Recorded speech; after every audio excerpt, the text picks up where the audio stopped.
Morning friends, welcome back to Bangalore South Church. Bengaluru south ಸಭೆಗೆ ನಿಮ್ಮೆಲ್ಲರನ್ನು ಆಹ್ವಾನಿಸುತ್ತೇನೆ. We are back to our studies in 2 Peter. 2 ಪೇತ್ರನ ಪುಸ್ತಕವನ್ನು ಮತ್ತೆ ನಾವು ಅಭ್ಯಾಸಿಸುತ್ತಾ ಇದ್ದೇವೆ. We already studied Peter wrote to the suffering church. ನಾವು ನೋಡುತ್ತೇವೆ ಪೇತ್ರನು ಕಷ್ಟಪಡುವಂತಹ ಸಭೆಗೆ ಇಲ್ಲಿ ಬರೆಯುತ್ತಾ ಇದ್ದಾನೆ. Church which is scattered all over the world. ಲೋಕಾದ್ಯಂತ ಚದುರಿಸಲ್ಪಟ್ಟಂತಹ ಸಭೆಗೆ ಆತನು ಬರೆಯುತ್ತಿದ್ದಾನೆ. Suffering time is very difficult to follow Jesus Christ. ಕಷ್ಟಗಳು ಬರುವಂತಹ ಸಮಯದಲ್ಲಿ ಯೇಸು ಸ್ವಾಮಿಯನ್ನು ಅನುಸರಿಸುವುದು ಕಷ್ಟಕರವಾಗಿರುತ್ತದೆ. And that's the time false prophets will come with soothing teaching that you are being born again for health, wealth and prosperity. ಈ ದಿನಗಳಲ್ಲಿ ಸುಳ್ಳು ಪ್ರವಾದಿಗಳು ಅತಿ ಹೆಚ್ಚಾಗಿ ಬೋಧಿಸಲು ಬರುತ್ತಾರೆ.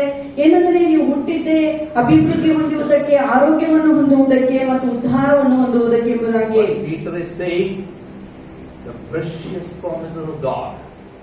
The promises is given not to become healthy, wealthy or all that, but to participate in the divine nature of Jesus Christ, and you will become a lamb like Jesus Christ. ಆದರೆ ಪೇತ್ರನು ಇಲ್ಲಿ ಹೇಳುವಂತ ವಿಷಯವೇನೆಂದರೆ, ನೀವು ಯೇಸು ಕ್ರಿಸ್ತನ ಅಮೂಲ್ಯವಾದ ವಾಗ್ದಾನವನ್ನು ಹೊಂದಿರುವಂತ ಕಾರಣಗಳು ಕೇವಲ ಅಭಿವೃದ್ಧಿಯ ಜೀವಿತವನ್ನು ಹೊಂದುವುದಕ್ಕೆ ಮಾತ್ರವಲ್ಲ, ಆದರೆ ಆತನ ದೈವಿಕ ಸ್ವಭಾವಗಳಲ್ಲಿ ಪಾಲ್ಗೊಳ್ಳಬೇಕೆಂಬುದಾಗಿ ಯೇಸು ಸ್ವಾಮಿ ನಿಮ್ಮನ್ನು ಕರೆದಿದ್ದಾನೆ. When you participate in the divine nature of Jesus Christ, ಯೇಸು ಕ್ರಿಸ್ತನ ದೈವಿಕ ಸ್ವಭಾವಗಳಲ್ಲಿ ನೀವು ಪಾಲು ತೆಗೆದುಕೊಳ್ಳುವಾಗ you will escape the corruption that is caused by the evil desires. ಕೆಟ್ಟ ಆಶೆಗಳಿಂದ ಹುಟ್ಟುವಂತ ಎಲ್ಲಾ ಭ್ರಷ್ಟಾಚಾರವನ್ನು, ಕಲ್ಮಶಗಳನ್ನು ತಪ್ಪಿಸಿಕೊಳ್ಳುವುದಕ್ಕೆ ನಿಮಗೆ ಸಾಧ್ಯವಾಗುತ್ತದೆ. Every desire is not corrupt. ಎಲ್ಲಾ ಆಸೆಗಳು ಕಲ್ಮಶವಾದ ಆಸೆಗಳಂತಲ್ಲ. There is natural God-given desires in our life. ಕೆಲವೊಂದು ಸ್ವಾಭಾವಿಕ ಆಸೆಗಳನ್ನು ದೇವರು ತಾನೇ ನಮಗೆ ಕೊಟ್ಟಿರುತ್ತಾನೆ. But there are forbidden desires. That is the desires which will corrupt us. ಆದರೆ ಕೆಲವೊಂದು ಇಷ್ಟಪಡಬಾರದಂತ ಆಶೆಗಳನ್ನು ನಾವು ಬೆಳೆಸುವಾಗ ಅದು ನಮ್ಮೊಳಗೆ ಕಲ್ಮಶವನ್ನು ಉಂಟು ಮಾಡುತ್ತದೆ. So the promise of God is given so that we will not be corrupted. ದೇವರ ವಾಗ್ದಾನಗಳು ಕೊಡಲ್ಪಟ್ಟಂತ ಕಾರಣವೇನೆಂದರೆ ಇದರ ಮುಖಾಂತರ ನಾವು ಕಲ್ಮಶವನ್ನು ಹೊಂದಬಾರದೆಂಬುದಾಗಿ. If you get corrupted, you will not escape the world when Jesus Christ appears in the sky. ನಾವು ನೋಡುತ್ತೇವೆ, ನಾವು ಒಂದು ವೇಳೆ ಕಲ್ಮಶಗಳನ್ನು ತಪ್ಪಿಸಿಕೊಳ್ಳಬೇಕಾಗಿದ್ದರೆ ಯೇಸು ಕ್ರಿಸ್ತನು ಪ್ರತ್ಯಕ್ಷನಾಗುವಾಗ ಈ ಕೆಟ್ಟ ಆಸೆಗಳು ನಮ್ಮಲ್ಲಿ ಇರುವುದಾಗಿದ್ದರೆ ಆತನು ಬರುವಾಗ ನಾವು ಆತನಲ್ಲಿ ಸೇರಿಕೊಳ್ಳಲು ಸಾಧ್ಯವಾಗುವುದಿಲ್ಲ. So Peter thought that being born again is not changing from one community and coming to church. No. It is all about having a great desire for the word of God.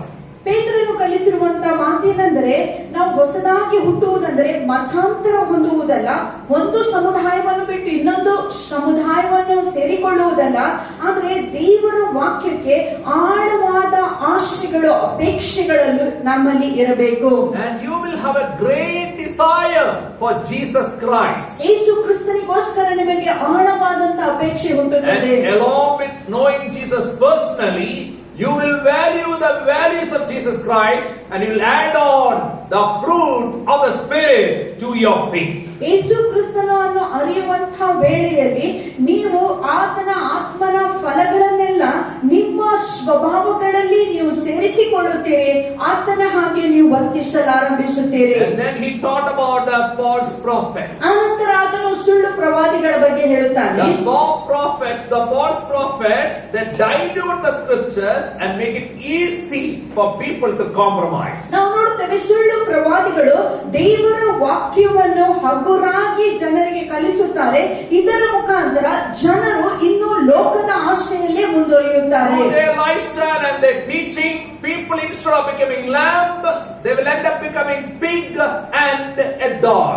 ಅವರ ಬೋಧನೆಗಳನ್ನು ಕೇಳಿಸಿಕೊಂಡು ಮುಂಬರುವ ದಿನಗಳಲ್ಲಿ ಜನರು ಕುರಿಮರಿಯ ಹಾಗೆ ಮಾರ್ಪಡದೆ ಅವರು ಇನ್ನು ಹಂದಿಯ ಹಾಗೆ ಕೆಟ್ಟ ಸ್ವಭಾವಗಳನ್ನು, ಲೋಕ ಲೋಕದ ಹಾಗೆ ವರ್ತಿಸಲಾರಂಭಿಸುತ್ತಾರೆ. And the great wedding is a wedding of the slain lamb. ಆದರೆ ಬರುವಂತ ಆ ದೊಡ್ಡ ಮದುವೆಯ ಸಮಾರಂಭವು ಅದು ಎದ್ದದ ಕುರಿಯಾತನ ಮದುವೆಯ And the ಸಮಾರಂಭವಾಗಿರುತ್ತದೆ. bride of the lamb will also be lamb and lamb alone. ಮತ್ತು ಆ ಒಂದು ಮೊದಲಗಿತ್ತಿಯು ಅದು ಸಹ ಒಂದು ಕುರಿಮರಿಯೇ ಆಗಿರಬೇಕು. ಎದ್ದನ ಕುರಿಮರಿಯೊಡನೆ ಮದುವೆ ಆಗುವುದಕ್ಕಾಗಿ Nobody who passionately don't love the nature of Jesus Christ, the holiness, they can't be there in heaven. ಯಾರು ಯೇಸು ಸ್ವಾಮಿಯನ್ನು ಅತಿ ಹೆಚ್ಚಾಗಿ ಪ್ರೀತಿಸದೆ ಪರಿಶುದ್ಧ ಜೀವಿತವನ್ನು ಜೀವಿಸುವುದಿಲ್ಲವೋ ಅಂತವರು ಸ್ವರ್ಗವನ್ನು ಸೇರಿಕೊಳ್ಳಲು ಸಾಧ್ಯವಾಗುವುದಿಲ್ಲ. World is not going in circles. ಲೋಕವು ಅದು ಒಂದು ಸುತ್ತುತ್ತಾ ಅದು ಒಂದೇ ಸುತ್ತುವರಿಕೆಯಲ್ಲಿ ಹೋಗುತ್ತಿಲ್ಲ. World is going to an end to the purpose of God. ದೇವರ ಉದ್ದೇಶಗಳನ್ನು ಪೂರ್ತಿಗೊಳಿಸುವುದಕ್ಕಾಗಿಯೇ ಲೋಕವು ಕೊನೆಗೊಳ್ಳುತ್ತಾ ಇದೆ. And the end is near. ಮತ್ತು ಆ ಕೊನೆಯು ಸಮೀಪವಾಗಿದೆ. At the end, the sign of the end is Jesus appearing on heaven. ಯೇಸು ಕ್ರಿಸ್ತನೇ ಸ್ವರ್ಗದಿಂದ ಭೂಮಿಯ ಮೇಲೆ ಇಳಿದು ಬರುವುದೇ ಅದು ಕೊನೆಯ ದಿನಗಳ And ಸಂಕೇತವಾಗಿರುತ್ತದೆ. that is chapter 3. ಅದೇ 3ನೇ ಅಧ್ಯಾಯದಲ್ಲಿ 2 Peter chapter 3, 1-9. 2 ಪೇತ್ರ 3ನೇ ಅಧ್ಯಾಯ 1ನೇ ವಾಕ್ಯದಿಂದ 9ನೇ ವಾಕ್ಯದವರೆಗೆ. Dear friends, this is now my second letter to you. I have written both of them as reminders to stimulate you to wholesome thinking. ಪ್ರಿಯರೇ, ನಿಮಗಾಗಿ ಬರೆಯುವುದು 2ನೆಯ ಪತ್ರಿಕೆ. ಪರಿಶುದ್ಧ ಪ್ರವಾದಿಗಳು ಪೂರ್ವದಲ್ಲಿ ಹೇಳಿರುವ ಮಾತುಗಳನ್ನು ಕರ್ತನಾದ ರಕ್ಷಕನು ನಿಮ್ಮ ಅಪೊಸ್ತಲರ ಮೂಲಕ ಕೊಟ್ಟ ಅಪ್ಪಣೆಗಳನ್ನು ನೀವು ಜ್ಞಾಪಕ ಮಾಡಿಕೊಳ್ಳಬೇಕೆಂದು ಈ 2ನೇ ಪತ್ರಿಕೆಯು ಜ್ಞಾಪಕ ಕೊಟ್ಟು ನಿಮ್ಮ ಸರಳ ಮನಸ್ಸನ್ನು ಪ್ರೇರೇಪಿಸಿದ್ದೇನೆ. I want you to recall the words spoken in the past by the holy prophets and the command given by our Lord and Savior through your apostles. ಕಡೆ ದಿನಗಳಲ್ಲಿ ತಮ್ಮ ದುರಾಶೆಗಳ ಪ್ರಕಾರ ನಡೆಯುವ ಕುಚೋದ್ಯಗಾರರು ಬಂದು ಕುಚೋದ್ಯ ಮಾಡುತ್ತಾ ಆತನ ಪ್ರತ್ಯಕ್ಷತೆಯ ವಿಷಯವಾಗಿ ವಾಗ್ದಾನವು ಏನಾಯಿತು, ನಿಮ್ಮ ಪಿತೃಗಳು ನಿದ್ದೆ ಹೋದ ದಿನ ಮೊದಲುಗೊಂಡು ಸಮಸ್ತವು ಲೋಕ ಇದ್ದ ಹಾಗೆ ಇರುತ್ತದೆ ಎಂದು ಹೇಳುವರೆಂಬುದು ನೀವು ಮೊದಲೇ ತಿಳಿದುಕೊಳ್ಳಬೇಕು. What is Peter writing about? ಪೇತ್ರನು ಇಲ್ಲಿ ಬರೆಯುವಂತ He is ವಿಷಯವೇನಾಗಿರುತ್ತದೆ? writing about the second coming of Jesus Christ. ಪೇತ್ರನು ಯೇಸು ಕ್ರಿಸ್ತನ 2ನೇ ಬರೋಣದ ಕುರಿತಾಗಿ ಬರೆಯುತ್ತಿದ್ದಾನೆ. I titled today's sermon, The Second Arrival of Jesus. ಇವತ್ತು ನಾವು ಕೇಳುವಂತ ಸಂದೇಶ ಯೇಸುವಿನ 2ನೆಯ ಆಗಮನ. God always delivers on time. ಯೇಸು ಕ್ರಿಸ್ತನು ಯಾವಾಗಲೂ ಸಮಯಕ್ಕೆ ಅನುಸಾರವಾಗಿ ನೀಡುವಾತನಾಗಿದ್ದಾನೆ. Whatever God promised, it may be good or bad, it will come in God's time. ದೇವರ ಸಮಯಕ್ಕೆ ಅನುಸಾರವಾಗಲಿ ಒಳ್ಳೆಯದಾಗಲಿ ಕೆಟ್ಟದಾಗಲಿ ಏನನ್ನು ದೇವರು ವಾಗ್ದಾನ ಮಾಡಿದ್ದಾನೋ ಅದನ್ನು ಆತನು ನೀಡುವಂತವನಾಗಿದ್ದಾನೆ. Peter was obsessed with one thing. ಪೇತ್ರನ ಮನಸ್ಸಿನಲ್ಲಿ ಒಂದೇ ವಿಷಯವಾಗಲು ಇರುತ್ತಿತ್ತು. Second coming was his favorite thing. 2ನೇ ಆಗಮನ ಪೇತ್ರನ ಅತಿ ಪ್ರಿಯವಾದಂತ ವಿಷಯವಾಗಿತ್ತು. For a suffering Christ, second coming is solace. ನಾವು ನೋಡುತ್ತೇವೆ, ಕಷ್ಟಪಡುವಂತಹ ಸಭೆಗಳಿಗೆ ಯೇಸು ಕ್ರಿಸ್ತನ 2ನೆಯ ಆಗಮನವು ಅದು ಒಂದು ಸಮಾಧಾನವನ್ನು ನೀಡುವಂತ I've ಸಂಗತಿಯಾಗಿದೆ. seen so many suffering people. ನಾನು ಅನೇಕ ಕಷ್ಟಪಡುವಂತ ವ್ಯಕ್ತಿಗಳನ್ನು ನೋಡಿದ್ದೇನೆ. We ask them, ನೀವು ಅವರಿಗೆ ಕೇಳುವುದಾಗಿದ್ದರೆ, they say second coming, if it happens soon, no more tears, no more pain, no more humiliation, no more shame. We can be with our Lord. ಯೇಸು ಕ್ರಿಸ್ತನು ಅತಿ ಬೇಗನೆ ಆಗಮಿಸುವುದಾಗಿದ್ದರೆ ಅಲ್ಲಿ ಎಂಥ ಸಂತೋಷದ ದಿನವಾಗಿರ್ತದೆ. ಇನ್ನು ಕಣ್ಣೀರಿಲ್ಲ, ಇನ್ನು ಗೋಳಾಟವಿಲ್ಲ, ಇನ್ನು ನಿಂದೆಗಳಿಲ್ಲ, ಇನ್ನು ಅವಮಾನಗಳಿಲ್ಲ. ನಾವು ಆತನನ್ನು ಮುಖಾಮುಖಿಯಾಗಿ ಎದುರುಗೊಂಡು ಅದು ಸಂತೋಷಿಸುವಂತ ದಿನವಾಗಿರುತ್ತದೆ ಎಂಬುದಾಗಿ ದುಃಖಿಸುವಂತ ಅನೇಕ ಸದ್ಭಕ್ತರ ಕರೆ ಇದಾಗಿರುತ್ತದೆ. In 1 Peter talked about this. 1ನೇ ಪೇತ್ರದಲ್ಲಿ ಪೇತ್ರನು ಮಾತನಾಡಿದಂತ 1 Peter ವಿಷಯದಾಗಿತ್ತು. chapter 1, 1 ಪೇತ್ರ 1ನೇ ಅಧ್ಯಾಯ verse 5. 5ನೇ ವಾಕ್ಯ. Who through faith are shielded by God's power until the coming of the salvation that is ready to be revealed in the last time. ಸಿದ್ಧವಾಗಿರುವ ರಕ್ಷಣೆಯು ನಂಬುವವರಾದ ನಮಗೆ ದೊರಕಬೇಕೆಂದು ದೇವರು ನಿಮ್ಮನ್ನು ತನ್ನ ಬಲವಾಗಿ ಕಾಯುತ್ತಾನೆ. ನೀವು ಸದ್ಯಕ್ಕೆ ಸ್ವಲ್ಪ ಕಾಲ ದೇವರ ಚಿತ್ತಾನುಸಾರವಾಗಿ ಕಷ್ಟಪಟ್ಟರು. The time God is going to reveal, and then a great salvation will happen. ಯೇಸು ಸ್ವಾಮಿಯ ಪ್ರತ್ಯಕ್ಷತೆಯು ಹತ್ತಿರವಾಗುವಾಗ ರಕ್ಷಣೆ ಉಂಟಾಗುತ್ತದೆ. Verse 7. 7ನೇ ವಾಕ್ಯ. These have come so that your faith of greater worth than gold, which perishes even though refined by fire, may be proved genuine, and may result in praise, glory, and honor when Jesus Christ is revealed. ಬಂಗಾರವು ನಾಶವಾಗುವಂತದ್ದಾಗಿದ್ದರೂ ಅದನ್ನು ಬೆಂಕಿಯಲ್ಲಿ ಪುಟಕಕ್ಕೆ ಶೋಧಿಸುವುದುಂಟು.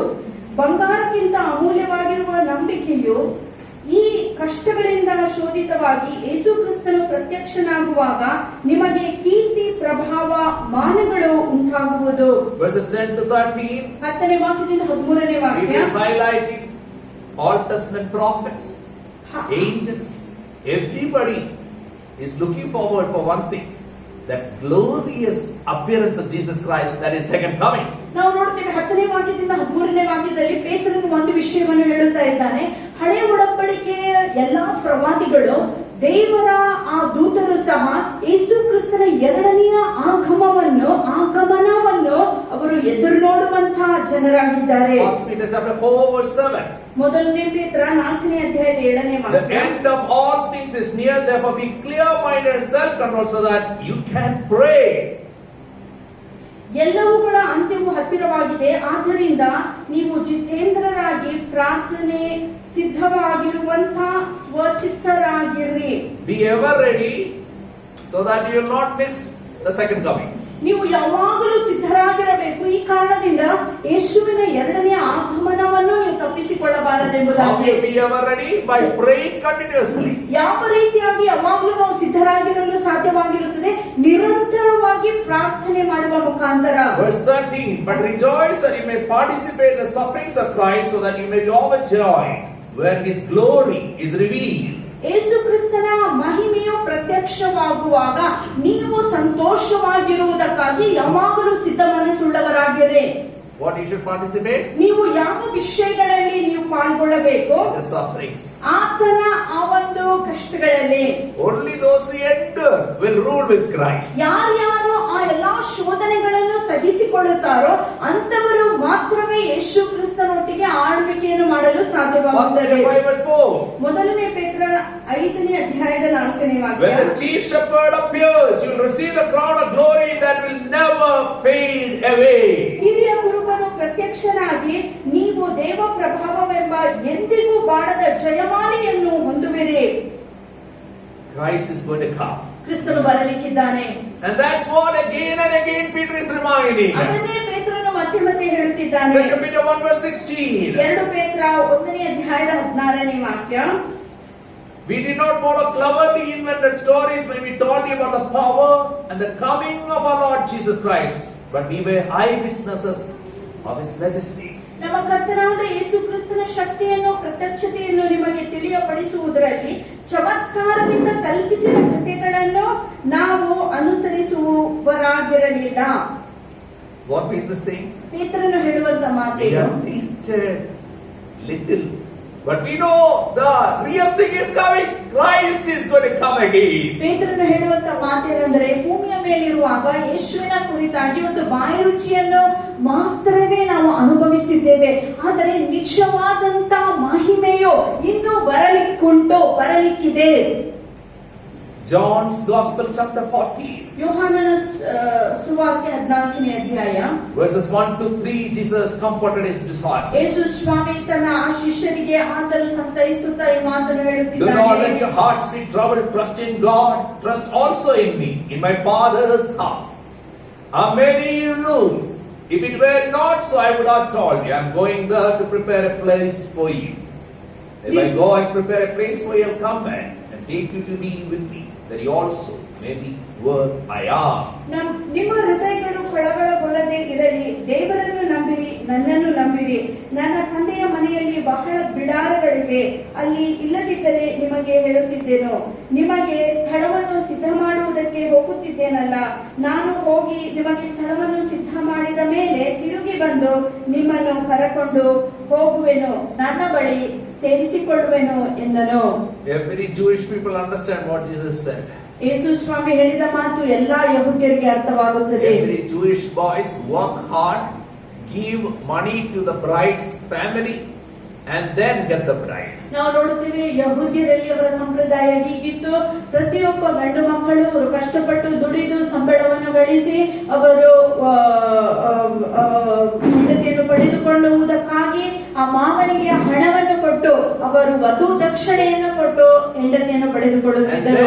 Before he commit himself, before he depart from his would-be wife, he will tell her, "Don't worry. Please put the veil. I'll come back for you. But I'm not going to take you to my daddy's house. I'll prepare a new place where I and you alone will be there." ವಧುವನ್ನು ಆತನು ಬಿಟ್ಟು ಹೋಗುವಂತ ವೇಳೆಯಲ್ಲಿ ಈ ವಾಗ್ದಾನವನ್ನು ವಧುವಿಗೆ ಆ ವರನ್ನು ಕೊಡುವ ಆತನಾಗಿದ್ದಾನೆ.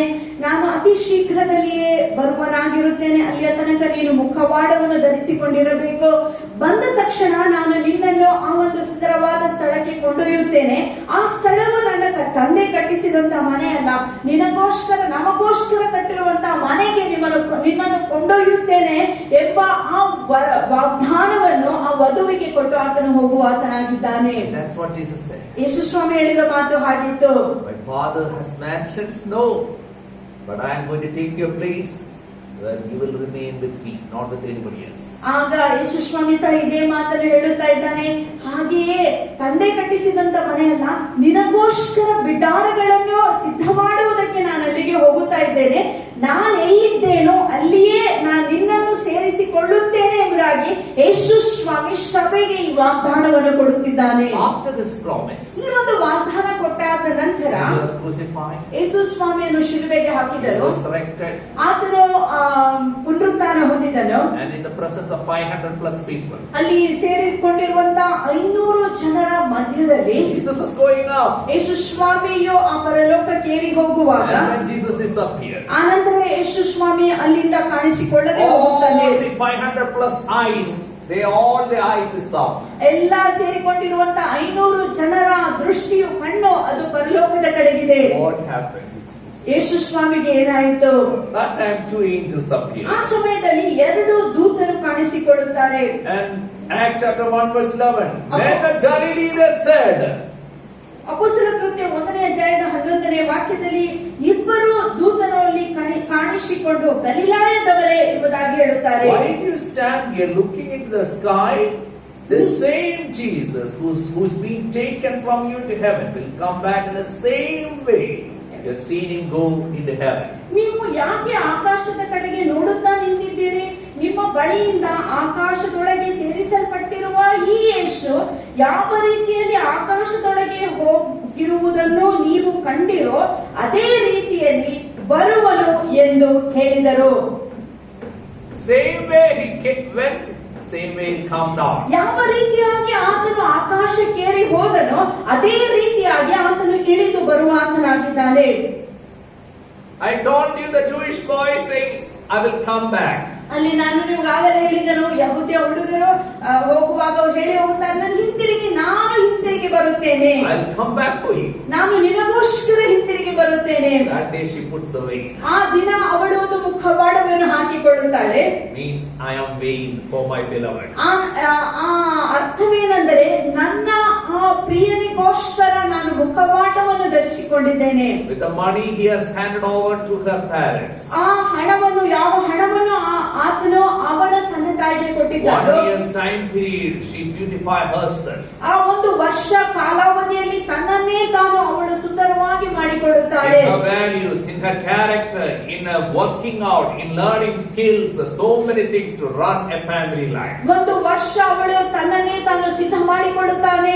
ಯಾವ ರೀತಿಯಾಗಿ ಕುಟುಂಬವನ್ನು ನಡೆಸಬೇಕು, ಯಾವ ರೀತಿಯಾಗಿ ಅತಿ ಒಳ್ಳೆ ಸ್ವಭಾವಗಳನ್ನು ಹೊಂದಿಕೊಳ್ಳಬೇಕು, ಯಾವ ರೀತಿಯಾಗಿ ಎಲ್ಲಾ ಜವಾಬ್ದಾರಿಗಳನ್ನು ನಿಭಾಯಿಸಿಕೊಳ್ಳಬೇಕೆಂಬುದಾಗಿ ಆ ಒಂದು ವರ್ಷ ಕಾಲದಲ್ಲಿ ತನ್ನನ್ನೇ ತಾನು ಅವಳು ಸಿದ್ಧ ಮಾಡಿಕೊಳ್ಳುತ್ತಿದ್ದಾಳೆ.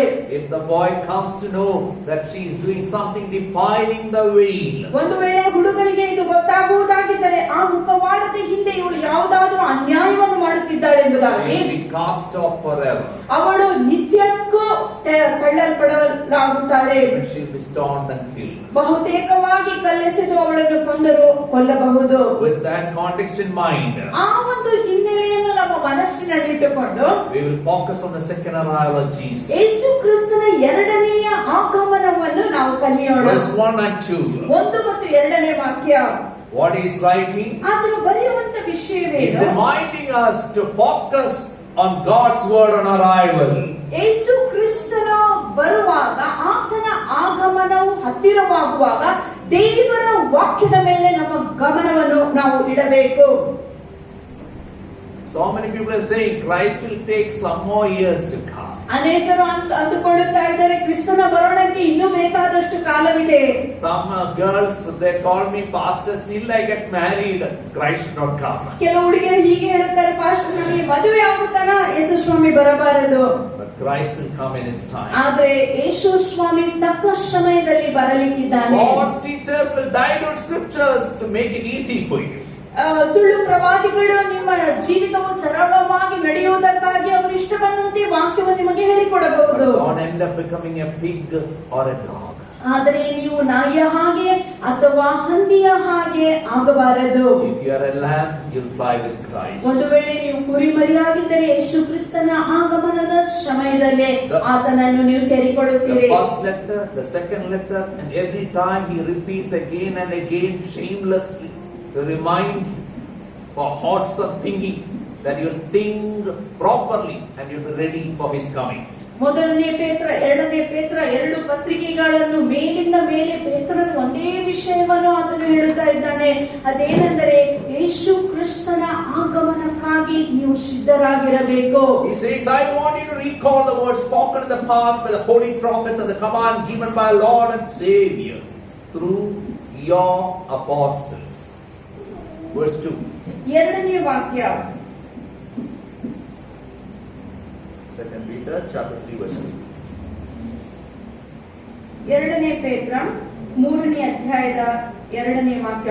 ಪರಿಶುದ್ಧ ಪ್ರವಾದಿಗಳು ಪೂರ್ವದಲ್ಲಿ ಹೇಳಿರುವ ಮಾತುಗಳನ್ನು ಕರ್ತನಾದ ರಕ್ಷಕನು ನಮ್ಮ ಅಪೊಸ್ತಲರ ಮೂಲಕ ಕೊಟ್ಟ ಅಪ್ಪಣೆಗಳನ್ನು ನೀವು ಜ್ಞಾಪಕ ಮಾಡಿಕೊಳ್ಳಬೇಕೆಂದು ಈ 2ನೇ ಪತ್ರಿಕೆಯನ್ನು ಜ್ಞಾಪಕ ಕೊಟ್ಟು ನಿಮ್ಮ ಸರಳ ಮನಸ್ಸನ್ನು ಪ್ರೇರೇಪಿಸುತ್ತಿದ್ದೇನೆ. God spoke in the past. ದೇವರು ಹಿಂದೆ ಆಗಲೇ ಮಾತನಾಡಿದ್ದನು Clearly, ಸ್ಪಷ್ಟವಾಗಿ, regularly, ಯಥಾಬದ್ಧವಾಗಿ and various ways. ಮತ್ತು ಅನೇಕ ರೀತಿಯಲ್ಲಿ ಆತನು ಆಗಲೇ ಮಾತನಾಡಿದ್ದಾನೆ. About what?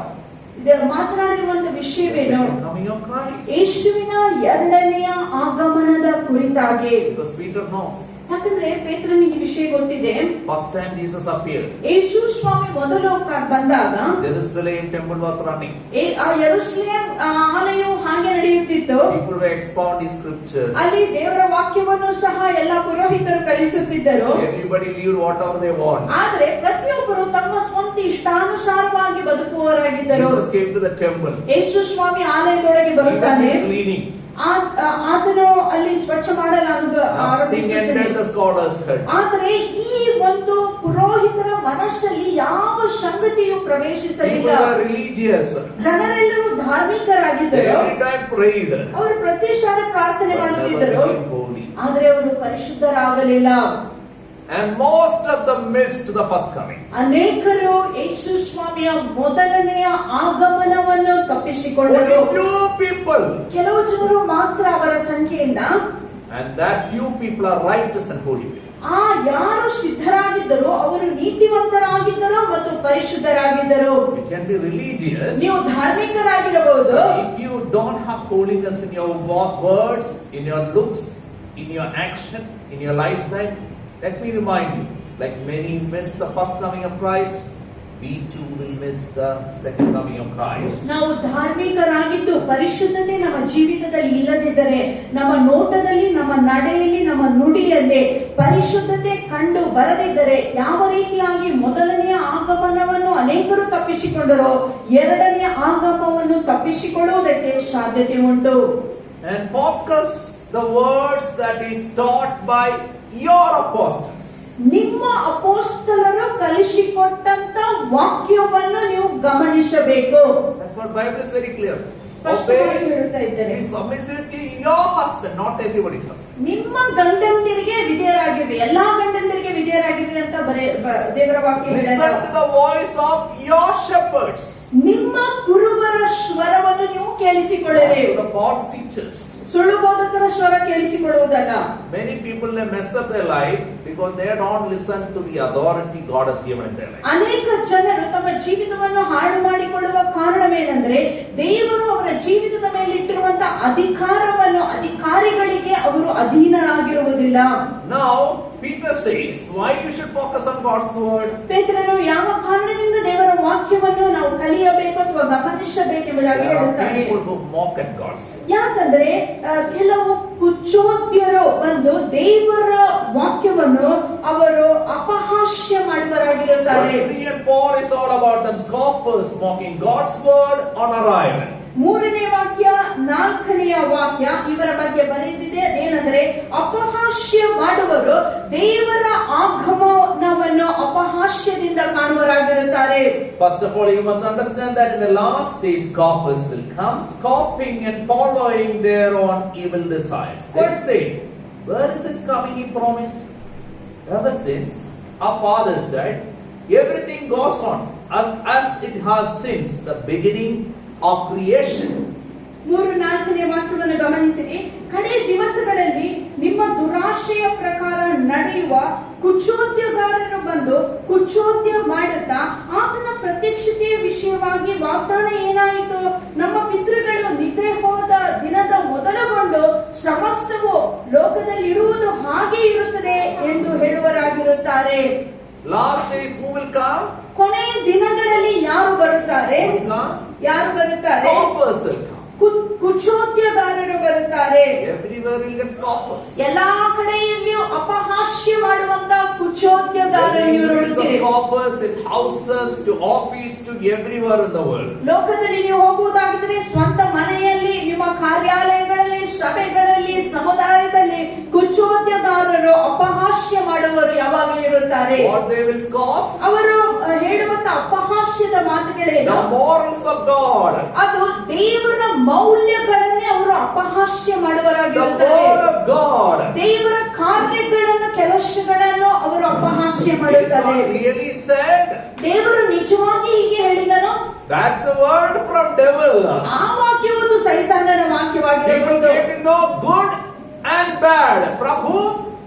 ಜನರಿಗೆ ಒಳ್ಳೆಯದು ಮತ್ತು ಕೆಟ್ಟದ ಅರಿವು ಬಂದಿತ್ತು. ಯಾರಿಂದ ಅರಿವು ಬಂದಿತ್ತು ಹೇಳಿ? From whom they got it? From devil. ಆ ಅರಿವು ಬಂದಿದ್ದು ಸೈತಾನನಿಂದ. ಅದೇನಂದ್ರೆ ಒಳ್ಳೆಯದು ಯಾವುದು, ಕೆಟ್ಟದ್ದು ಯಾವುದು ಎಂಬುದಾಗಿ. But we are not called only to know good and bad, but we are called every day to know the will of our heavenly Father. ನಾವು ಕೇವಲ ಒಳ್ಳೆಯದನ್ನು ಕೆಟ್ಟದ್ದನ್ನು ತಿಳಿಯುವುದಕ್ಕೆ ಕರೆಯಲ್ಪಟ್ಟಿಲ್ಲ. ಪ್ರತಿನಿತ್ಯವೂ ದೇವರ ಚಿತ್ತವನ್ನು ಅರಿತುಕೊಂಡು ಚಿತ್ತಾನುಸಾರವಾಗಿ ನಡೆಯುವುದಕ್ಕೆ ನಾವು ಕರೆಯಲ್ಪಟ್ಟಿದ್ದೇವೆ.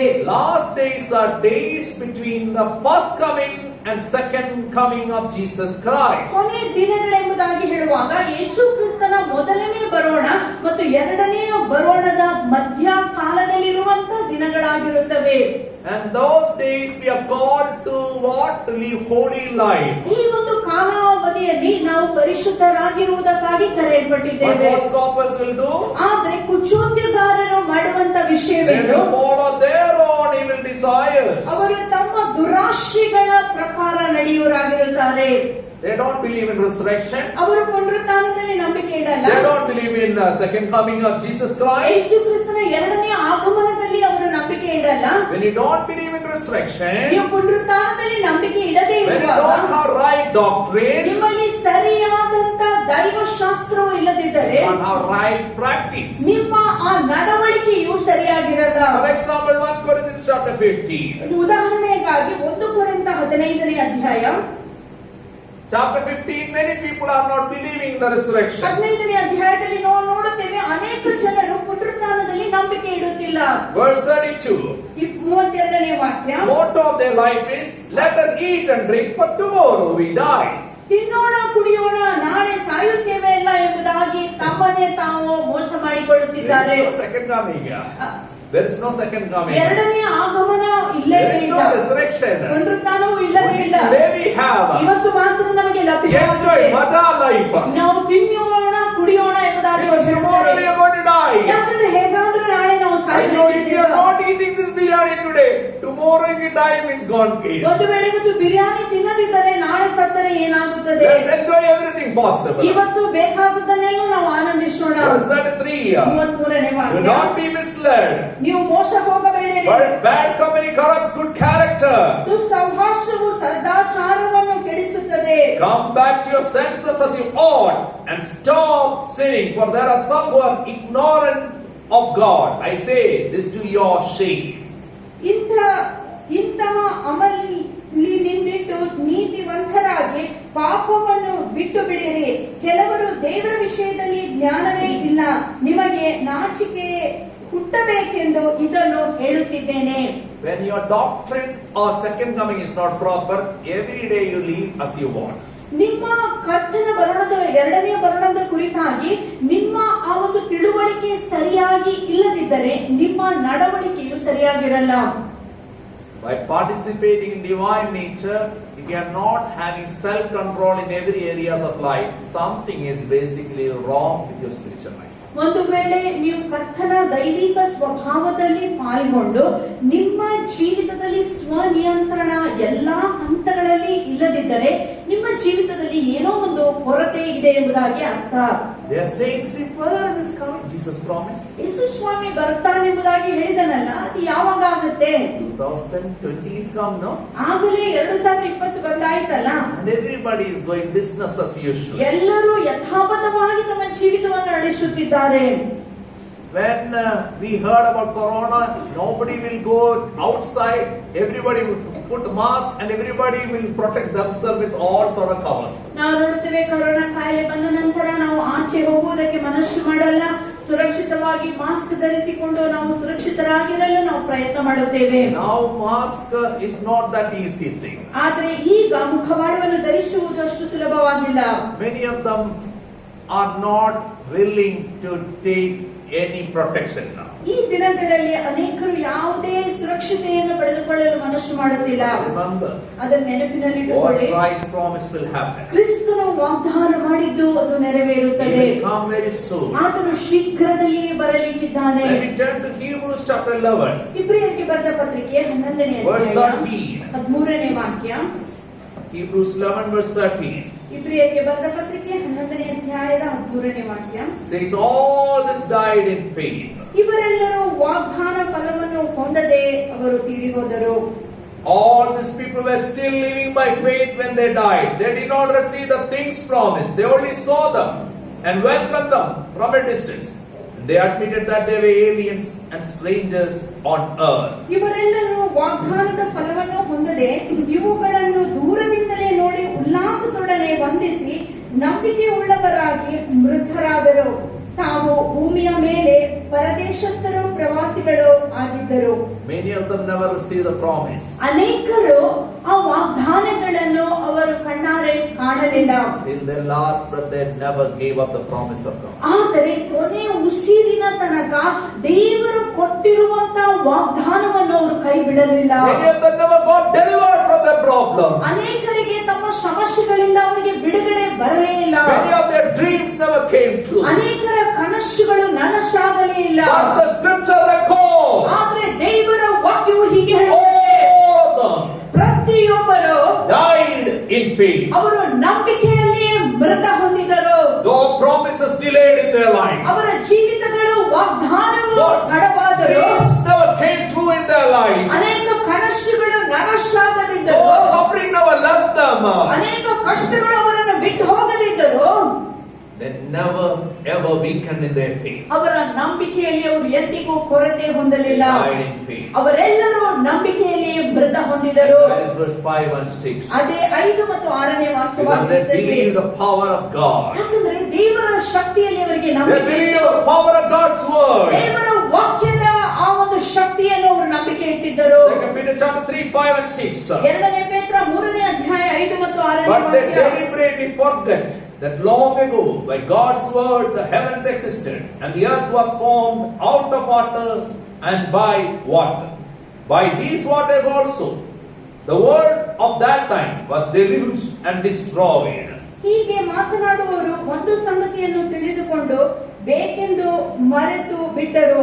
ಅದೇನೆಂದರೆ, ಪೂರ್ವ ಕಾಲದಲ್ಲಿ ಭೂಮ್ಯಾಕಾಶಗಳು ದೇವರ ವಾಕ್ಯದ ಮೂಲಕ ನೀರಿನಿಂದ ಉಂಟಾಯಿತು. ನೀರಿನಿಂದ ಆಧಾರಗೊಂಡಿದ್ದರಲ್ಲಿ ಈ ನೀರುಗಳಿಂದಲೇ ಆ ಕಾಲದಲ್ಲಿಯೂ ಲೋಕವು ಜಲಪ್ರಳಯಲ್ಲಿ ನಾಶವಾಯಿತು. The power of God's word. ದೇವರ ವಾಕ್ಯದ ಶಕ್ತಿಯು, Out of nothing God called out everything. ಶೂನ್ಯವಾದಂತ ಪರಿಸ್ಥಿತಿಯಿಂದ ದೇವರು ಎಲ್ಲವನ್ನುಂಟು ಮಾಡಿದನು.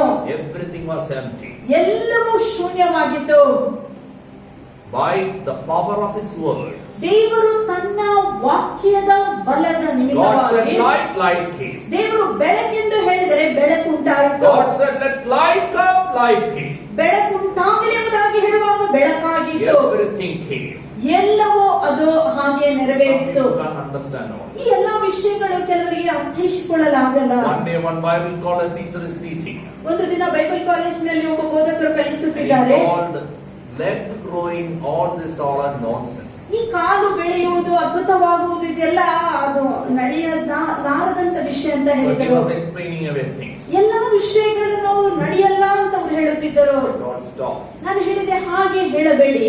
At all. ನಾನು ಹೇಳಿದೆ, My neighbor ನನ್ನ ನೆರೆಯವರು was born lame. ಅವಳು ಕುಂಟಿಯಾಗಿ ಹುಟ್ಟಿದ್ದಳು. She used to walk like this. ಅವಳು ಕುಂಟುತ್ತಾ ನಡೆಯುತ್ತಿದ್ದಳು. And then she came to the presence of God's servant. ದೇವರ ಆ ಒಂದು ಪ್ರಸನ್ನತೆಯೊಳಗೆ ದೇವರ ಸೇವಕರ ಹತ್ತಿರ ಅವಳು The servant of ಬರುತ್ತಾಳೆ. God asked, ದೇವರ ಆ ಸೇವಕರು ಕೇಳಿದನು, you want the small leg to grow or the big leg to grow small? ಅವರು ಕೇಳುವಂತ ಪ್ರಶ್ನೆ, ಕಾಲು ಉದ್ದಾಗಬೇಕು ಅಥವಾ ಆ ಚಿಕ್ಕದಾಗಬೇಕೆಂಬುದಾಗಿ. He said, I want my limping leg to grow. ನನ್ನ ಚಿಕ್ಕದಿರುವಂತ ಕುಂಟುವಂತ ಕಾಲು ಅದು ಸರಳವಾಗಿ ನಡೆಯುವುದಕ್ಕಾಗಿ ಉದ್ದವಾಗಬೇಕೆಂಬುದಾಗಿ. And the pastor said, in Jesus' name, let the leg grow. Then I saw the leg growing and came and she walked normal that day. ಆ ದಿನ pastor ಹೇಳಿದರು, ಹೀಗೆ ಯೇಸು ನಾಮದಲ್ಲಿ ಕಾಲು ಬೆಳೆಯಲಿ ಎಂಬುದಾಗಿ ಹೇಳಿದಾಗ ಆ ಕಾಲು ಬೆಳೆಯುವುದನ್ನು ನಾನು ಕಣ್ಣಾರೆ ಕಂಡೆನು. ಒಂದು ಹಂತ ಬಂದಾಗ ನಿಲ್ಲಿಸಿ ಎಂಬುದಾಗಿ ಹೇಳುವಾಗ ಆ ಕಾಲು ಸಮವಾಗಿ ಆಯಿತು. By God's word, ದೇವರ ವಾಕ್ಯದಿಂದ, the power of His word, ವಾಕ್ಯದ ಬಲದಿಂದ everything you see in the world came into existence. ಎಲ್ಲಾ ಸಮಸ್ತವೂ ಉಂಟಾಯಿತು. Color came, ಬಣ್ಣವು ಬಂದಿತ್ತು, matter came, ಆ ಸ್ಥಳವು ಬಂದಿತ್ತು, space came, ಅಲ್ಲಿ ಸಮಯವು ಬಂದಿತ್ತು, time came, ಸಮಯವೂ ಬಂದಿತ್ತು, everything came. ಎಲ್ಲವೂ ಬರಬೇಕಾಗಿರುವಂತ ಎಲ್ಲಾ ಸಂಗತಿಯು ಬಂದಾಯಿತು. Nothing is impossible for God. ದೇವರಿಂದ ಅಸಾಧ್ಯವಾದದ್ದು ಒಂದು ಇಲ್ಲ. Verse 6. 6ನೇ ವಾಕ್ಯ, Also remember, ಇನ್ನೊಂದು ವಿಷಯವನ್ನು ನೀವು ನೆನೆಸಿಕೊಳ್ಳಬೇಕು. God brought space, time and matter into existence. Same God can finish up everything. ದೇವರು ತಾನೇ ಸಮಯವನ್ನು, ಸ್ಥಳವನ್ನು, ಎಲ್ಲವನ್ನು ಯಾವ ಸ್ಥಳದಲ್ಲಿ ಇರಲಿಲ್ಲವೋ ಅಲ್ಲಿಂದ ಉಂಟು ಮಾಡಿದನೋ ಅದನ್ನೇ ಒಂದೇ ಸಮಯದಲ್ಲಿ ತೀರಿಸುವುದಕ್ಕೆ ದೇವರು ಶಕ್ತನಾಗಿದ್ದಾರೆ. I saw a board. ನಾನು ಒಂದು ಬೋರ್ಡ್ ಅನ್ನು ನೋಡಿದೆ. Divine distractions. Divine distractions. Then I understood, in city they demolish any building. Divine destructions ಅಂತ ಹೇಳಿಬಿಟ್ಟು ಒಂದು ಕಂಪನಿ ಇದೆ. ಈ ಕಂಪನಿಯವರು ಮಾಡುವಂತ ಸಂಗತಿ ಏನಂದ್ರೆ, ಪಟ್ಟಣದಲ್ಲಿ ದೊಡ್ಡವಾದಂತಹ ಈ ಕಟ್ಟಡಗಳನ್ನು ಯಾವ ಹಾನಿ ಇಲ್ಲದೆ ಅವರು ಅದನ್ನು ಕೆಳಗೆ ಬೀಳಿಸುತ್ತಾರೆ. 20 years back house is built, now I will demolish it. Approach them, they will with no time, within 2-3 days they'll finish and give you everything. 20 ವರ್ಷಗಳ ಹಿಂದೆ ಕಟ್ಟಿರುವಂತ ದೊಡ್ಡ ಕಟ್ಟಡ, ಈಗ ನಮಗೆ ಇದು ಇಷ್ಟ ಇಲ್ಲ, ನಮಗೆ ಖಾಲಿ ಜಾಗ ಬೇಕೆಂದರೆ ಈ ಕಂಪನಿಯವರು ಬಂದು ಬಹಳಷ್ಟು ನಾಶ, ಬೇರೆಯವರಿಗೆ ತೊಂದರೆ ಆಗದಂತೆ 1-2 ದಿನಗಳಲ್ಲಿ ಆ ಒಂದು ಮನೆಯನ್ನೇ ನೆಲಸಮ ಮಾಡುತ್ತಾರೆ. 1 year time minimum will take to build a house, but within 3-4 days they'll finish and give you. ಒಂದು ಮನೆ ಕಟ್ಟಬೇಕಾಗಿದ್ದರೆ 1 ವರ್ಷವಾದರೂ ಕನಿಷ್ಠ ನಮಗೆ ಬೇಕು. ಆದ್ರೆ ಇವರು ಬೀಳಿಸುವುದಕ್ಕೆ ಕರೆಯುವುದಾಗಿದ್ದರೆ 1-2 ದಿನಗಳಲ್ಲಿ ಅದನ್ನು ನೆಲಸಮ ಮಾಡುವುದಕ್ಕೆ ಶಕ್ತರಾಗಿದ್ದಾರೆ. ಪೇತ್ರನು ಹೇಳುವಂತ ವಿಷಯ ಏನು ಗೊತ್ತಾ? Don't forget the power of God. ದೇವರ ಶಕ್ತಿಯನ್ನು ನೀವೆಂದು ಮರೆತು ಹಾರಬಾರದು. God has created. ದೇವರು ಸುಂದರವಾಗಿ ಎಲ್ಲವನ್ನೂ ಸೃಷ್ಟಿಸಿದ್ದಾನೆ. If you are not ready, ಆದ್ರೆ ನೀವು if you are ಸಿದ್ಧರಾಗದಿದ್ದರೆ, not careful, ನೀವು ಸೂಕ್ಷ್ಮರಾಗಿ if you are not alert, ಎಚ್ಚರವಾಗದಿದ್ದರೆ in no time God can reduce you to nothing. ಕ್ಷಣ ಮಾತ್ರದಲ್ಲಿಯೇ ನಿಮ್ಮನ್ನು ಆ ಶೂನ್ಯ ಸ್ಥಿತಿಗೆ ತರುವುದಕ್ಕೆ ದೇವರು King ಶಕ್ತನಾಗಿದ್ದಾನೆ. Herod Antipas thought he is big man. ಹೆರೋದ್ ಅಂತಿಪಾಸ್ ಆತನು ಮನಸ್ಸಿನ ಅಂದುಕೊಂಡನು, ನಾನು ಶ್ರೇಷ್ಠನಾದಂತ ವ್ಯಕ್ತಿಯಾಗಿದ್ದೇನೆ. One day with pomp he came. ಒಂದು ದಿನ ಆತನು ಬಹಳಷ್ಟು ವೈಭವದಿಂದ ಅಲ್ಲಿಗೆ ಬರುತ್ತಾನೆ. He gave orders, Peter also be killed. ಆತನು ನಿಯಮಗಳನ್ನು ನ್ಯಾಯವನ್ನು ವಿಧಿಸುತ್ತಾನೆ, ಪೇತ್ರನನ್ನು ಸಹ His word of ಕೊಲ್ಲಲ್ಪಡಬೇಕು. God should not spread anywhere. ದೇವರ ವಾಕ್ಯವು ಎಲ್ಲಿ ಹರಡಬಾರದೆಂಬುದಾಗಿ. But when he came with pomp that day, within no second, everybody was clapping. Everybody was celebrating. He was so excited. Suddenly he was reduced to walls. ನಾವು ನೋಡುತ್ತೇವೆ ಬಹಳಷ್ಟು ವೈಭವದಿಂದ ಆತನು ಗರ್ವದಿಂದ ಅಲ್ಲಿ ಬಂದು ನಿಂತುಕೊಂಡು ಆತನು ಮಾತನಾಡುವಂತ ಸಮಯದಲ್ಲಿ ಕ್ಷಣ ಮಾತ್ರದಲ್ಲಿ ಆತನು ಮಾತುಕತೆಯನ್ನು ಮಾಡುತ್ತಿರುವಾಗಲೇ ಹುಳುಗಳ ಆತನು ಬಂದು ಹಿಡಿದು ಹುಳುವಿನ ಆ ಸ್ಥಿತಿಗೆ ಆತನ ಜೀವಿತವು ಕೊನೆಗೊಳ್ಳುತ್ತದೆ.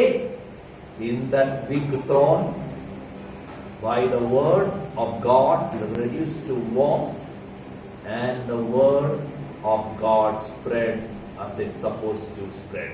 ಆ ಒಂದು ದೊಡ್ಡ ಸಿಂಹಾಸನದ ಮೇಲೆ ವೈಭವದಿಂದಿರುವಂತಹ ಈ ವ್ಯಕ್ತಿಯು ಒಂದು ಹುಳುವಿನ ಸ್ಥಿತಿಗೆ ಆತನು ಇಳಿದು ಬರುತ್ತಾನೆ. ಆನಂತರ ದೇವರ ವಾಕ್ಯವು ಎಲ್ಲಾ ಕಡೆಯಲ್ಲಿ ಹರಡಿತು. And Peter is reminding, same way the final judgment will come. ಆನಂತರ ಪೇತ್ರನು ಮರುಜ್ಞಾಪಿಸುತ್ತಾ ಇದ್ದಾನೆ, ಇದೇ ರೀತಿಯಾಗಿ ಕೊನೆಯ ನ್ಯಾಯ ತೀರ್ಪು ಬರಲಿಕ್ಕಿದೆ. Missing the flight of Jesus Christ is the greatest judgment anybody can have in life. ಯಾರಾದ್ರೂ ಯೇಸು ಕ್ರಿಸ್ತನ ಎರಡನೇ ಬರುಣದಲ್ಲಿ ಆತನ ಜೊತೆಯಲ್ಲಿ ಸೇರ್ಪಡೆ ಆಗದಿದ್ದರೆ ಅದೇ ಅತಿ ದೊಡ್ಡ ನ್ಯಾಯ ತೀರ್ಪು ಅವರಿಗೆ ಕಾದಿದ್ದು. Verse 7, by the same word the present heavens and earth are reserved for fire, being kept for the day of judgment and destruction of ungodly men. ಆದರೆ ಈಗಿರುವ ಭೂಮ್ಯಾಕಾಶಗಳು ಅದೇ ವಾಕ್ಯದ ಬಲದಿಂದ ಬೆಂಕಿಯ ಮೂಲಕ ನಾಶವಾಗುವುದಕ್ಕೆ ಇಡಲ್ಪಟ್ಟಿವೆ ಮತ್ತು ಭಕ್ತಿಹೀನರು ಶಿಕ್ಷಾ ವಿಧಿಯನ್ನು ನಾಶವು ಉಂಟಾಗುವ ದಿನಕ್ಕೆ ಆ ಬೆಂಕಿಗೆ ಸಿದ್ಧವಾಗಿವೆ. When we catch a live rat, we will baptize them in hot water. ನಾವು ಇಲಿಯನ್ನು ಹಿಡಿಯುವಾಗ ಬಲೆಯಲ್ಲಿ ಅದನ್ನು ಸಾಯಿಸುವುದಕ್ಕಾಗಿ ಬಿಸಿ ನೀರನ್ನು ಅದರ ಮೇಲೆ ನಾವು ಕುದಿಯುವ ನೀರನ್ನು ಹಾಕುತ್ತೇವೆ. Why we baptize in hot water? Not to destroy the cage, the trap by which we caught it, but to destroy the rat.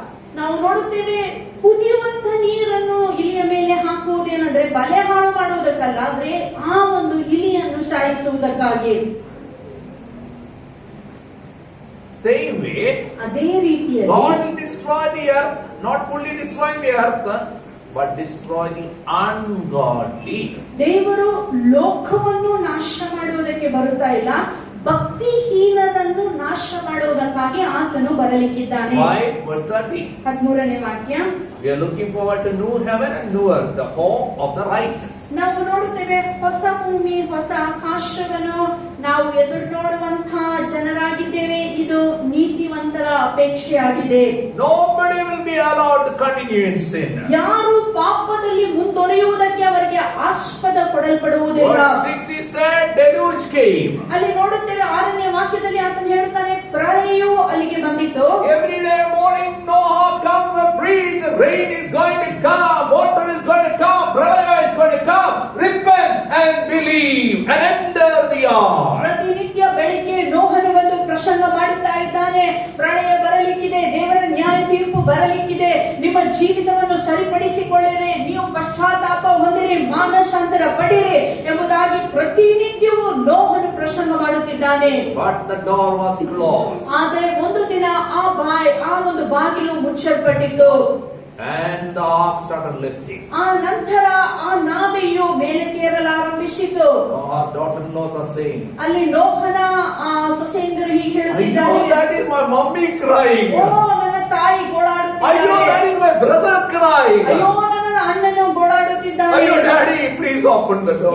ಅಯ್ಯೋ ಅಪ್ಪ ಹೇಗಾದ್ರೂ ನೀವು ಬಾಗಿಲನ್ನು ತೆರೆಯಿರಿ. All the mockers are crying but it is lifting up. ಎಲ್ಲ ಅಪಹಾಸ್ಯ ಮಾಡಿದವರು ಅಲ್ಲಿ ಕೂಗುತ್ತಾ ಇದ್ದಾರೆ, ಆದರೆ ನಾವೆಯೂ ಮೇಲಕ್ಕೇರಿಸಲ್ಪಟ್ಟಿದ್ದೇವೆ. ಒಂದೇ ದಿನದಂದು Every mockers will be looking up. ಅಪಹಾಸ್ಯಗಾರರೆಲ್ಲ ಕಣ್ಣೆತ್ತಿ ಮೇಲೆ ನೋಡುತ್ತಾರೆ. Jesus will come secretly. ಯೇಸು ಸ್ವಾಮಿ ರಹಸ್ಯವಾಗಿ Time we ಬರಲಿದ್ದಾರೆ. don't know, ಆ ಸಮಯ ನಮಗೆ ಗೊತ್ತಿಲ್ಲ, but it is evident to everybody publicly. ಆದರೆ ಎಲ್ಲರಿಗೂ ಅದು ಬಹಿರಂಗವಾಗಿ ಕಂಡು ಬರುವಂತ Nobody can ವಿಷಯ. miss it. ಯಾರು ಸುಮ್ಮನೆ ಇರಲು ಅಲ್ಲಿ ಆಗಲ್ಲ. All those who missed the second coming will come to know we missed it. ಯಾರ್ಯಾರು ಎರಡನೆಯ ಆಗಮನವನ್ನು ತಪ್ಪಿಸಿಕೊಂಡರೋ ಅವರಿಗೆ ಸರಿಯಾಗಿ ಗೊತ್ತಾಗುತ್ತದೆ ನಾವು ತಪ್ಪಿಸಿಕೊಂಡಿದ್ದೇವೆ ಎಂಬುದಾಗಿ. Many churches will still run, ಆ ಭೂಮಿಯ ಮೇಲೆ ಅನೇಕ ಸಭೆಗಳು ಹಾಗೆ ಮುನ್ನಡೆಯುತ್ತಿರುತ್ತವೆ, but many people will be lifting up.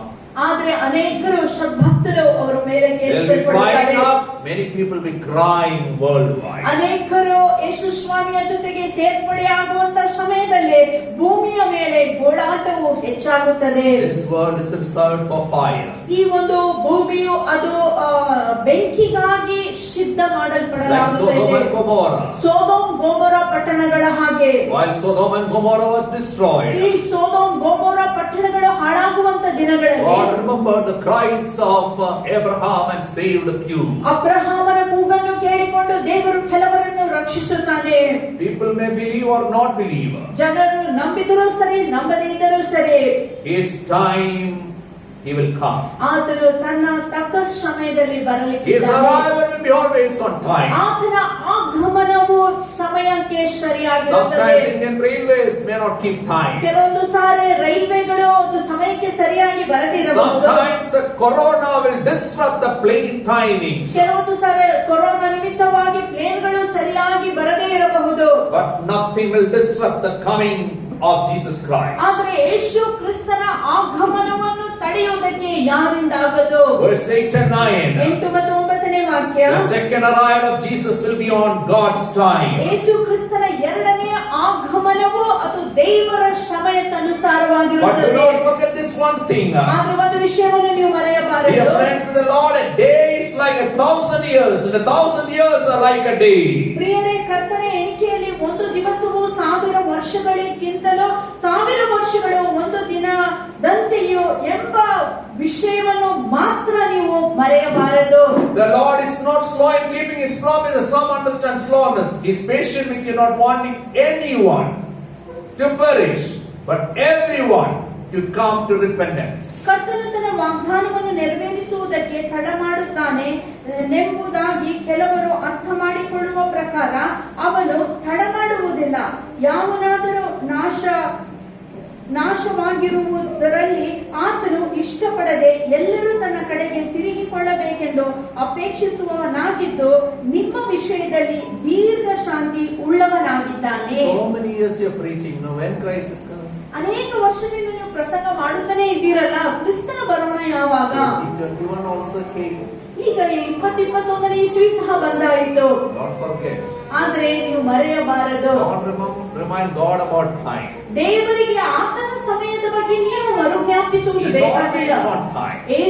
ಯೇಸು ಸ್ವಾಮಿಯ ಸಮಯಕ್ಕನುಸಾರವಾಗಿ ಬರುವಾತನಂತೆ ನೀವು ಅಂದುಕೊಳ್ಳುವ ಹಾಗೆ ಆತನು ತಡ ಮಾಡುತ್ತಿಲ್ಲ. He created time. ಆತನು ಸಮಯವನ್ನು ಸೃಷ್ಟಿಸಿದನು, He created space. ಸ್ಥಳವನ್ನು ಸೃಷ್ಟಿಸಿದನು, He created matter. ಆತನು ಎಲ್ಲಾ ಸಂಗತಿಯನ್ನು ಸೃಷ್ಟಿಸಿದನು, He created light. ಆತನು ಬೆಳಕನ್ನು ಸೃಷ್ಟಿಸಿದನು. You can see white light. ನೀವು ಬಿಳಿ ಬೆಳಕನ್ನು ನೋಡಬಹುದು. If you put the white light in a prism, you will see it with joy. ನಾವು ನೋಡ್ತೇವೆ ಬಿಳಿ ಈ ಒಂದು ಬೆಳಕು ಒಂದು ಪ್ರಿಸಮ್ ಅಲ್ಲಿ ಅದು ಕಳಿಸುವುದಾಗಿದ್ದರೆ 7 ಬಣ್ಣಗಳನ್ನು ನಾವು ನೋಡಲು ಸಾಧ್ಯವಾಗುತ್ತದೆ. All the rainbow colors. ಅಲ್ಲಿ ಆ ಒಂದು ಮಳೆ ಬಿಲ್ಲಿನಲ್ಲಿ ಕಂಡು ಬರುವಂತಹ 7 ಬಣ್ಣಗಳನ್ನು ನಾವು ನೋಡಲು ಸಾಧ್ಯವಿದೆ. In white, you'll have all the colors. All the colors can become white. ನಾವು ನೋಡುತ್ತೇವೆ ಈ ಒಂದು ಬಿಳಿ ಬೆಳಕಿನಲ್ಲಿ ನಾನಾ ಬಣ್ಣಗಳು 7 ಬಣ್ಣಗಳುಂಟು.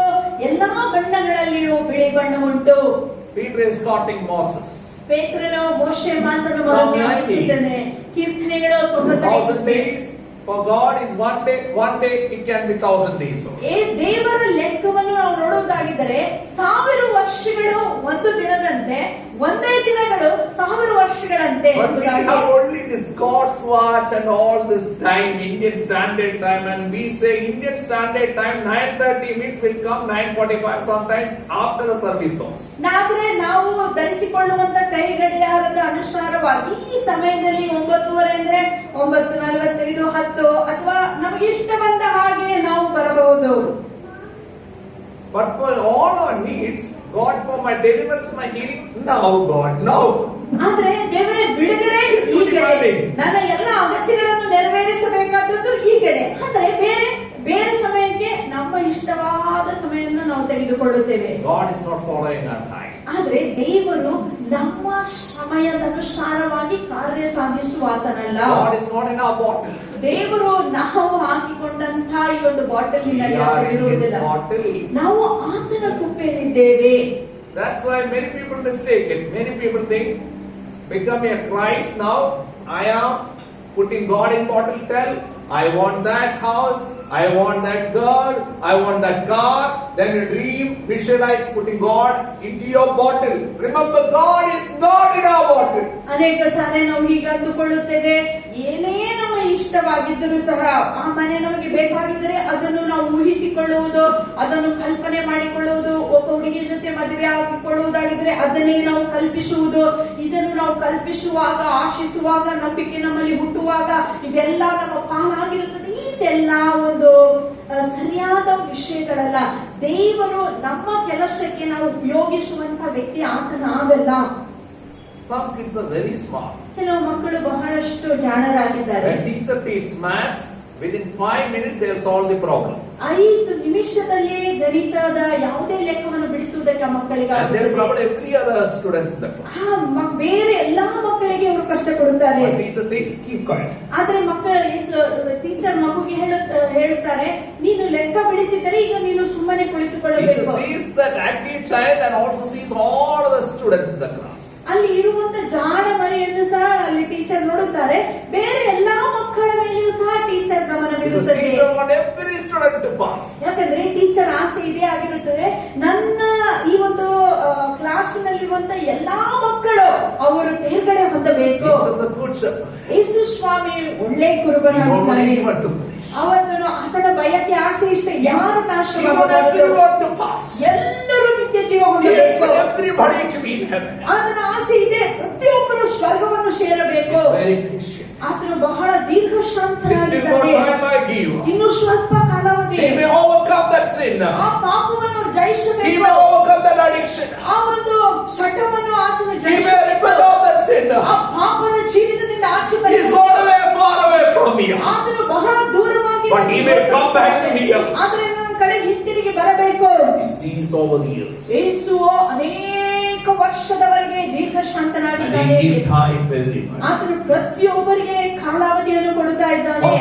First coming of Jesus Christ. ಯೇಸು ಸ್ವಾಮಿಯ ಮೊದಲನೆಯ ಆಗಮನವು, Let me ask you one question. ಒಂದು ವಿಷಯ ಪ್ರಶ್ನೆ ನಿಮಗೆ ಕೇಳುತ್ತಿದ್ದೇನೆ. God tells you today. ಈ ದಿನದಂದು ಯೇಸು ನಿಮಗೆ If ಹೇಳುವುದಾಗಿದ್ದರೆ, you come inside Bangalore South Church, ಆತನು ಬೆಂಗಳೂರು ಸೌತ್ ಸಭೆಗೆ ಇಂದು ಆತನು ಬರುವುದಾಗಿದ್ದರೆ, when you see Pastor Benny, ಆತನು ಪಾಸ್ಟ್ ಬೆನ್ನಿಯನ್ನು ನೋಡುವಾಗ you will die.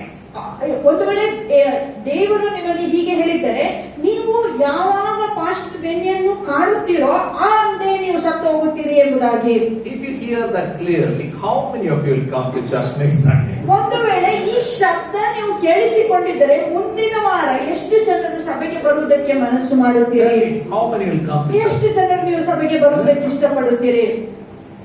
First coming of Jesus. ಯೇಸು ಸ್ವಾಮಿಯ ಮೊದಲನೆಯ ಆಗಮನ, One man, ಒಬ್ಬ ಮನುಷ್ಯನು, one old man. ಆತನು ಒಬ್ಬ ಪ್ರಾಯಸ್ಥನಾಗಿದ್ದನು, Very ಮುಪ್ಪಿನ clear. ಪ್ರಾಯದಲ್ಲಿ.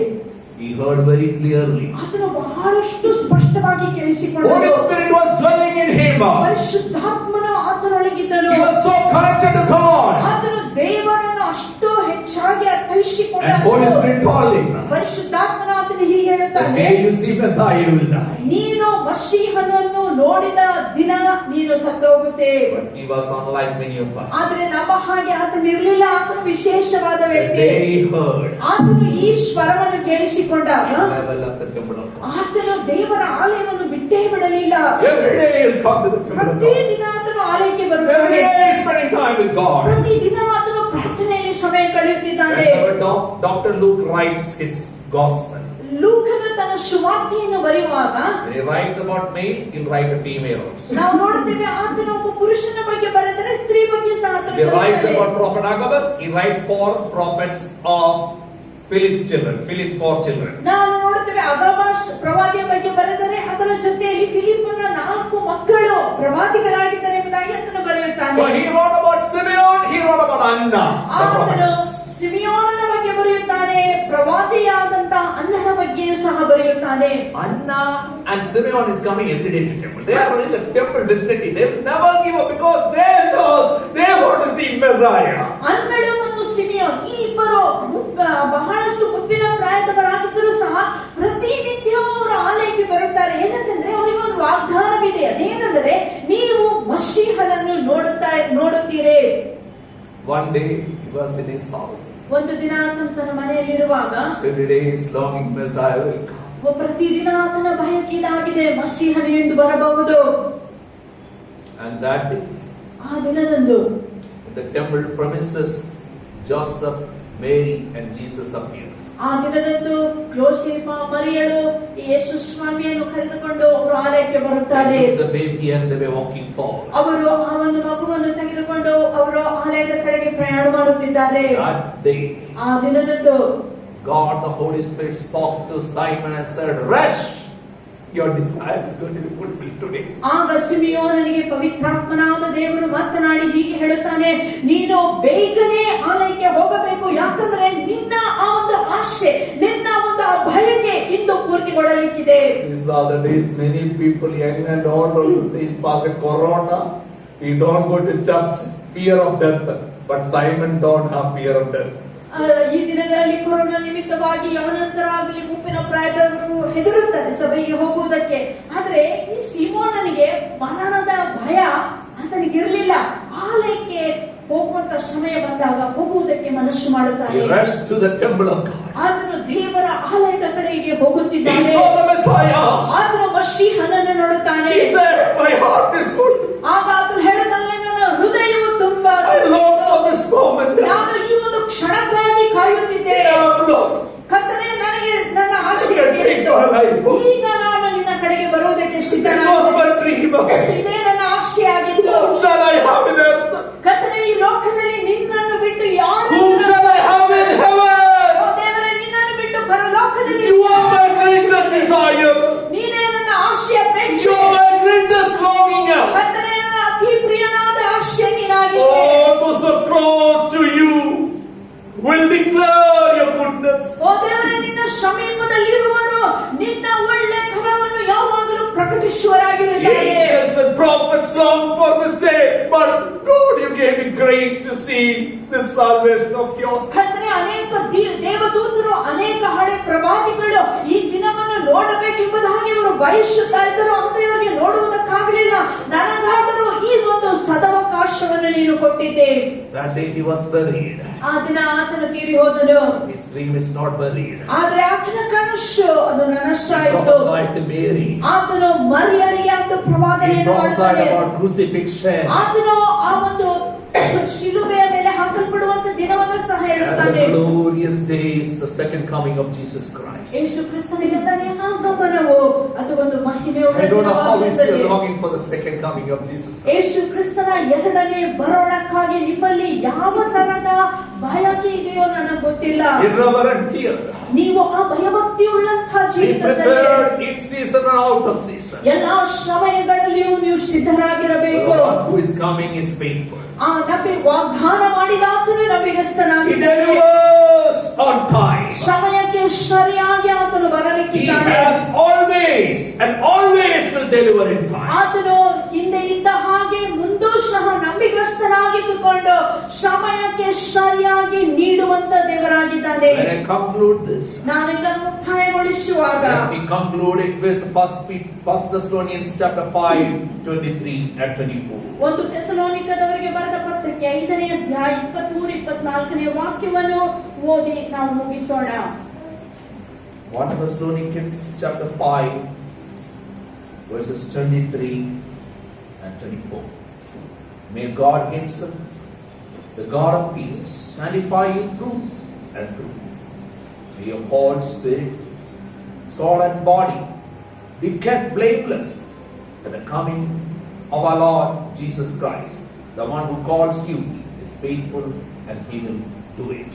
ಶಾಂತಿದಾಯಕನಾದ ದೇವರು ತಾನೇ ನಿಮ್ಮನ್ನು ಪರಿಪೂರ್ಣವಾಗಿ ಪವಿತ್ರ ಮಾಡಲಿ. ನಮ್ಮ ಕರ್ತನಾದ ಯೇಸು ಕ್ರಿಸ್ತನು ಪ್ರತ್ಯಕ್ಷನಾದಾಗ ನಿಮ್ಮ ಆತ್ಮ, ಪ್ರಾಣ, ಶರೀರಗಳು ದೋಷವಿಲ್ಲದೆ ಸಂಪೂರ್ಣವಾಗಿಯೂ ಕಾಣಿಸಿಕೊಳ್ಳುವಂತೆ ಕಾಪಾಡಲ್ಪಡಲಿ. ನಿಮ್ಮನ್ನು ಕರೆಯುವವನು ನಂಬಿಗಸ್ತನು, ಆತನು ತನ್ನ ಕಾರ್ಯವನ್ನು ಸಾಧಿಸುವನು. You are kept in Jesus Christ. ಒಂದು ವೇಳೆ ನೀವು ಯೇಸು ಕ್ರಿಸ್ತನಲ್ಲಿ ಸೇರ್ಪಡೆ ಆಗಿದ್ದರೆ, Protected in Jesus Christ. ಯೇಸು ಕ್ರಿಸ್ತನಲ್ಲಿ ನೀವು ಸುರಕ್ಷತೆ ಹೊಂದಿದವರಾಗಿದ್ದರೆ, Abide in Jesus Christ. ಯೇಸು ಕ್ರಿಸ್ತನಲ್ಲಿ ನೀವು Grow in His ನೆಲೆಗೊಳ್ಳುತ್ತೀರಿ. grace and knowledge. ಆತನ ಕೃಪೆಯಲ್ಲಿ ಮತ್ತು ಆತನ ದಯೆಯಲ್ಲಿ ನೀವು ಬೆಳೆಯಬೇಕು. Last 2 weeks back, 2 ವಾರಗಳ ಹಿಂದೆ one of my childhood friends, ನನ್ನ ಅತಿ ಸಮೀಪನಾದಂತ ಒಬ್ಬ ಸ್ನೇಹಿತನು, one of my friendly pastor's son, he is also pastor in UK, just 46 years, corona, he is no more, he is dead. ಈ ಒಬ್ಬ ನನ್ನ ಸ್ನೇಹಿತನು, ಆತನು ಪಾಸ್ಟರ್ ಮಗನಾಗಿದ್ದನು ಮತ್ತು ಆತನು ಸಹ ಪಾಸ್ಟರ್ ಆಗಿ ಯುಕೆಯಲ್ಲಿ ಆತನು ಸೇವೆ ಸಲ್ಲಿಸುತ್ತಾ ಇದ್ದನು. 47 ವರ್ಷದವನು ಮಾತ್ರ. ಆದರೆ ಕೊರೋನಾ ರೋಗ ಬಂದು ಆತನು ಮೃತ ಹೊಂದಿದನು. He has 1 wife and 2 kids. ಹೆಂಡತಿ ಮತ್ತು 2 ಮಕ್ಕಳಿದ್ದಾರೆ. Life is so short. ಈ ಜೀವಿತವು ಅದು ಸಂಕ್ಷಿಪ್ತವಾದಂತ ಜೀವಿತ. 1000 days equal to 1 day, 1 day equal to 1000 days. Why Moses said that? So that we will count our days. Remember, our life is so short. When we die, we should be with Jesus. ನಮ್ಮ ಜೀವಿತವು ಇಲ್ಲಿ ಸ್ವಲ್ಪ ಸಮಯಕ್ಕೆ ಮಾತ್ರವೇ ಹೋಲಿಸಲ್ಪಟ್ಟಿದೆ. ಆದ್ದರಿಂದ ಮೋಶೆ ಹೇಳುತ್ತಾನೆ, 1000 ವರ್ಷಗಳು ಒಂದು ದಿನಕ್ಕೆ ಸಮಾನ, ಒಂದು ದಿನ 1000 ವರ್ಷಕ್ಕೆ ಸಮಾನ. ಅರ್ಥ ಏನಂದ್ರೆ, ನಮ್ಮ ಜೀವಿತವು ಈ ಲೋಕದ ಮೇಲೆ ಸಂಕ್ಷಿಪ್ತವಾಗಿರುವುದಕ್ಕೆ ಮಾತ್ರ ನಾವು ಇಲ್ಲಿ ಬಂದಿದ್ದೇವೆ. ಆದರೆ ಈ ಎಲ್ಲಾ ದಿನಗಳಲ್ಲಿ ಯೇಸು ಕ್ರಿಸ್ತನಿಗೆ ಬದುಕುವುದಕ್ಕೆ ನಾವು ಮನಸ್ಸು ಮಾಡಬೇಕು.